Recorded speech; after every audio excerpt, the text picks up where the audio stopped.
కానీ చివరికి సుప్రీంకోర్టులో ఇక్కడ సిబిఐని ఇప్పుడు కేంద్రంలో ఉంది కాబట్టి దాంట్లో మేనేజ్ చేసి మళ్ళీ లీగల్గా టెక్నికల్గా వాడి మొత్తం ఎవరైతే సిబిఐ పెద్దోళ్ళు దర్యాప్తు చేయలేరంటూ మన పోలీస్ అధికారిని తీసుకెళ్లి వాళ్ళకి అసిస్టెంట్ లాగా పెట్టించి వాళ్ళ చేత చేపిస్తున్నారు ఇదంతా.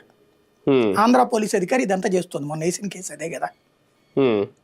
టెక్నికల్గా ఇది ఏంటి అసిస్టెన్స్ తీసుకుంటున్నాం అన్నటువంటి పేరుతో నిజంగా చేయాల్సిన వాళ్ళు 5గురు ఆ విషయాన్ని తేల్చమన్నారు, అయిపోయింది అక్కడితో కేసు.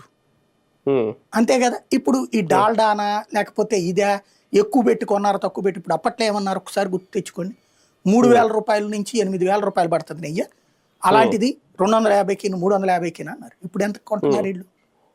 మనం 1000 రూపాయలకు కొంటున్నారు, 2,000కి కొంటున్నారా? లేదు కదా. మరి ఆ రోజు మాత్రం పేపర్లో పుంకాలు రాశారు కదా. ఇంకోటి అది ఒకవేళ చేస్తే కింద ఉన్న ఉద్యోగి తినాలి, పోనీ తిన్నదేమన్నా చూపెట్టారా ఇప్పటిదాకా? అప్పన్న అన్నారు, అప్పన్న దాంట్లో కూడా ఏం తేల్చలేకపోయారు. వైవి సుబ్బారెడ్డి అన్నారు, 5 పైసలు తేల్చలేకపోయారు. కానీ రోజు మాత్రం పేపర్ల వార్తల్లో తినేశారు అన్నటువంటి కోణాన్ని ప్రొజెక్ట్ చేసుకొస్తారు. ఏం తేల్చగలిగారు ఈ రోజు వరకు?